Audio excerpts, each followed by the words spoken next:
जिला परिषद नहीं जीत पाया, जो मुखिया अपने दम पर डायरेक्ट नहीं जीत पाया, तो नीतीश जी की अस्वस्थता का लाभ लेकर पिछले 3 साल में 10,000 करोड़ का मालिक हो गया। संजय झा और ललन सिंह ने एक प्रकार से गद्दार की भूमिका निभाई। मात्र 3 साल में 10,000 करोड़ रुपए से ज्यादा कमाई कर लिया। ये बात आनंद मोहन ने खुलेआम संजय झा का बिना नाम लिए बोला। आनंद मोहन का जो तेवर हमलावर है या आक्रमणकारी है, तो उसे जनता दल को भारी नुकसान पहुंच रहा है। और जब आनंद मोहन के बेटे को जब मंत्रिमंडल में शामिल नहीं किया गया, श्वेता गुप्ता को मंत्री बनाया गया, तो उनके सब्र का बांध टूट गया और उनके मन में जो बातें थी वो धीरे धीरे उन्होंने शुरू कर दिया कि नीतीश कुमार को जो साइड लाइन किया गया। संजय झा और ललन सिंह ने एक प्रकार से गद्दार की भूमिका निभाई। शिवहर के पूर्व बाहुबली सांसद आनंद मोहन विगत कई महीनों से जेडीयू के राष्ट्रीय कार्यकारी अध्यक्ष संजय झा और केंद्रीय मंत्री ललन सिंह के खिलाफ मोर्चा खोल रखा है। नीतीश कुमार के बिहार की राजनीति को छोड़ने और दिल्ली की राजनीति का रुख करने को लेके पूरा जिम्मेवार संजय झा और ललन सिंह को बनाया है और साफ तौर पे कहा है कि ये वो दोनों वही शख्स हैं जो नीतीश कुमार के साथ रहते हुए गद्दारी करने का काम किया, जेडीयू को बर्बाद करने का काम कर रहे हैं।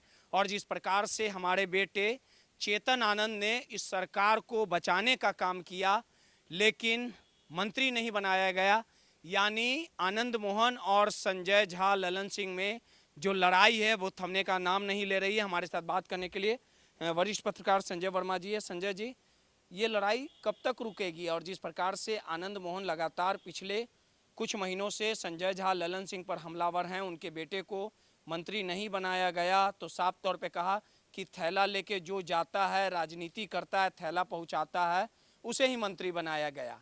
आखिर इसकी शुरुआती स्थिति कब से बनी और ये लड़ाई कहाँ तक जाएगी?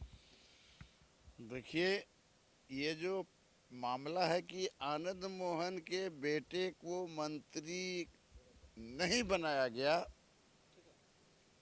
यह बात तो ठीक है, लेकिन आनंद मोहन की नाराजगी कहीं और है।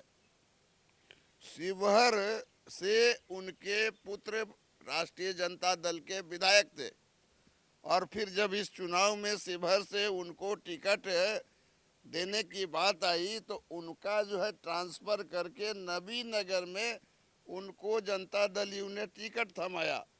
और शिवहर में सीतामढ़ी के एक चिकित्सक डॉक्टर वरुण, उनकी पत्नी श्वेता गुप्ता को टिकट दिया गया और श्वेता गुप्ता विधायक बनी।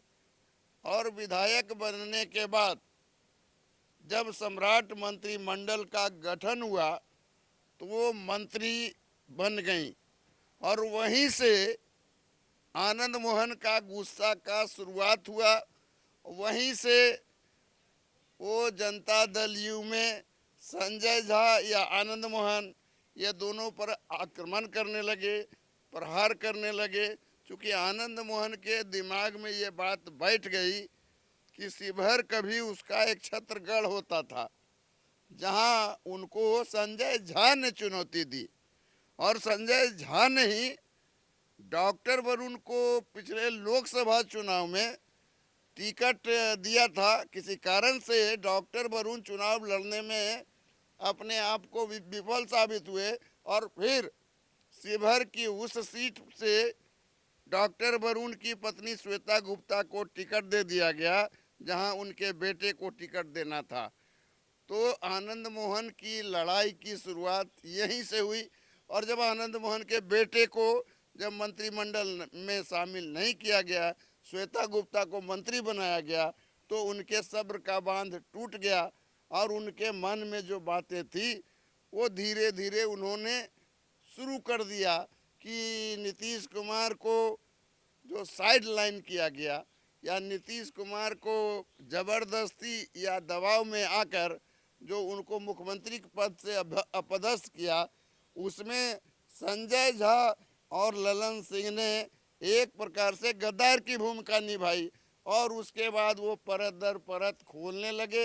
हाल में उन्होंने बयान जो दिया वो बयान ये था कि जो व्यक्ति वार्ड का चुनाव नहीं जीत सकता वो आदमी आज राज्यसभा में रहकर पार्टी के सर्वे सर्वा बनकर मात्र 3 साल में 10,000 करोड़ रुपए से ज्यादा कमाई कर लिया। कौन बोले ये बात? ये बात आनंद मोहन ने खुलेआम संजय झा का बिना नाम लिए बोला। तो बिना नाम लिए बोलने का क्या मतलब? आप तो इशारा कर ही रहे हैं कि कौन 10,000 रुपया 3 साल में रह करके जनता दल यू का सर्वे बनकर कमाया। कोई आधार नहीं है ना, बोल देने से थोड़ी ना कुछ। अब आधार तो आनंद मोहन जी बताएंगे ना। नाम नहीं लिया, आप नाम ले रहे हैं।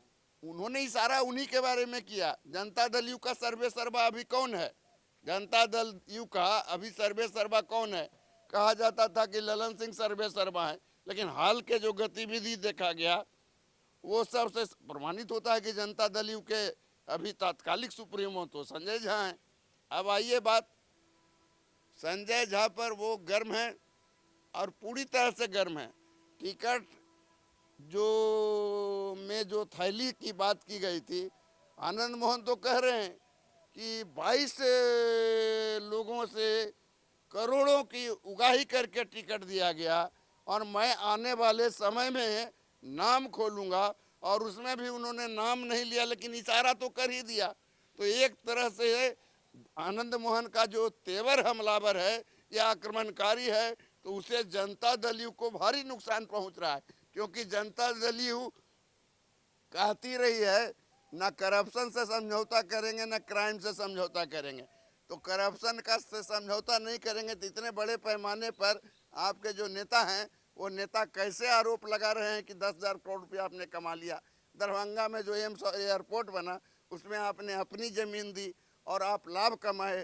तो इस तरह से तो जनता दल यू को ये बात आनंद मोहन खुलेआम कह रहे हैं, खुलेआम कह रहे हैं। आनंद मोहन खुलेआम कह रहे हैं आने वाले समय में मुझको लगता है कि वो जनता दल यू के वैसे तमाम नेताओं को बेनकाब करेंगे जिन नेताओं ने नीतीश कुमार की छत्र छाया में रहकर, उनके सानिध्य में रहकर, निकटता पाकर जो कुछ भी अवैध संपत्ति अर्जित किया है उसका एक बड़ा खुलासा करने का संकेत आनंद मोहन ने दे दिया है, जो जनता दल यू को आने वाले समय में बहुत बड़े संकट में डाल सकता है।